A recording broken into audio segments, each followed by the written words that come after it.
নমস্কার বন্ধুরা, দিদির রান্নাঘর উইথ ব্লগ চ্যানেলে আপনাদের প্রত্যেককে স্বাগত। দেখুন, আজকে নিয়ে চলে এসেছি চিংড়ির ঝাল। তো আজকের এই চিংড়ির ঝালটা খুব সহজে আমি কিভাবে তৈরি করেছি চলুন দেখে নিন। দেখুন বন্ধুরা, চিংড়ির ঝাল করার জন্যে আমি কড়াইতে সর্ষের তেল গরম করে নিয়েছি। এবার আমি তেলের মধ্যে ফোড়নে দেব একটু 5 ফোড়ন, আর দেবো একটা শুকনো লঙ্কা। এবার দিচ্ছি গ্রেট করে নেওয়া পেঁয়াজ আর রসুন।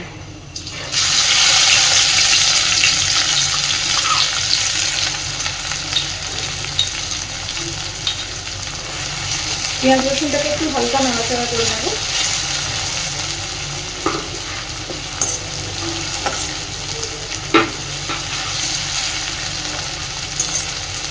একই সাথে আমি দিয়ে দিচ্ছি খানিকটা লম্বা লম্বা করে কেটে রাখা আলু।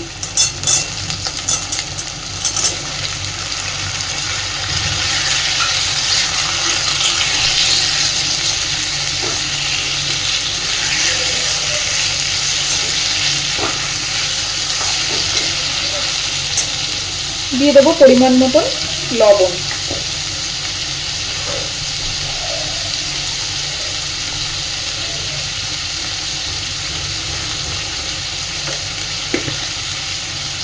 এবার দিচ্ছি পরিমাণ মতো হলুদ।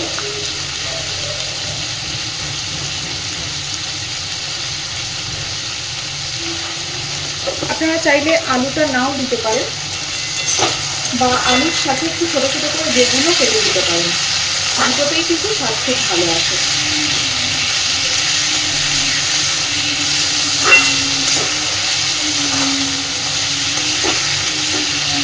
খুব সুন্দর করে এবার ভালোভাবে এটাকে ভেজে নেব।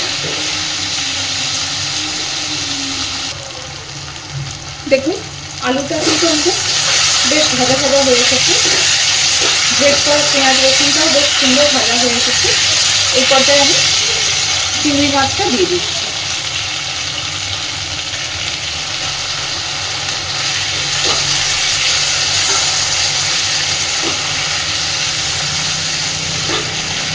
চিংড়ি মাছটা দেওয়ার পরে আরও মিনিট দিয়ে এটাকে এইভাবে ভেজে নেব।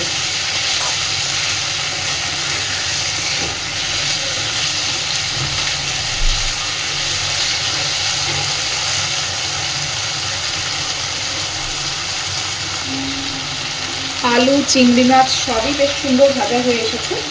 আমি এই সময় দিয়ে দিচ্ছি একটু লঙ্কার গুঁড়ো।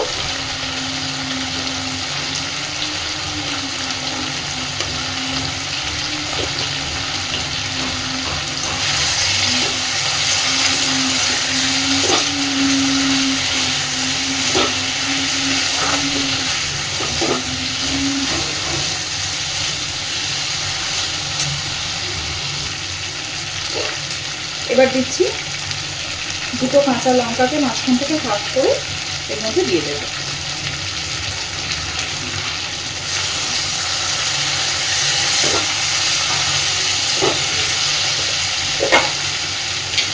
এইবার এর মধ্যে আমি অ্যাড করছি সামান্য একটু সর্ষে বাটা।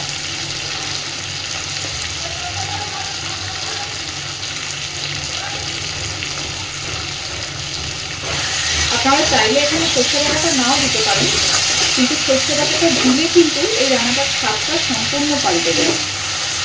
চিংড়ির ঝালটা এইভাবে সর্ষে বাটা দিয়ে একবার ট্রাই করে দেখবেন, খেতে ভীষণ ভালো হয়।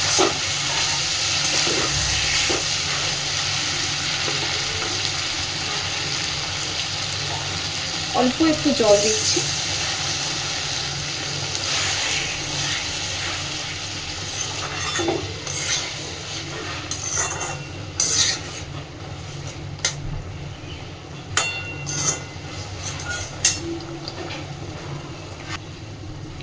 তো দেখুন, সর্ষে বাটাটা দেওয়ার পরে একটুখানি মিনিট 2-3 সময় ধরে ভালোভাবে একটু কষে নিয়েছি।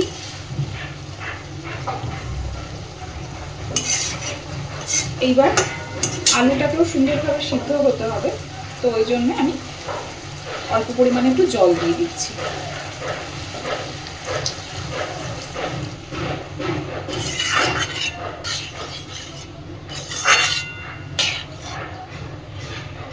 গ্যাসের ফ্লেমটাকে মিডিয়ামে রেখে মিনিট 5 এটাকে এবার ঢাকা দিয়ে ভালো করে ফুটিয়ে নেব।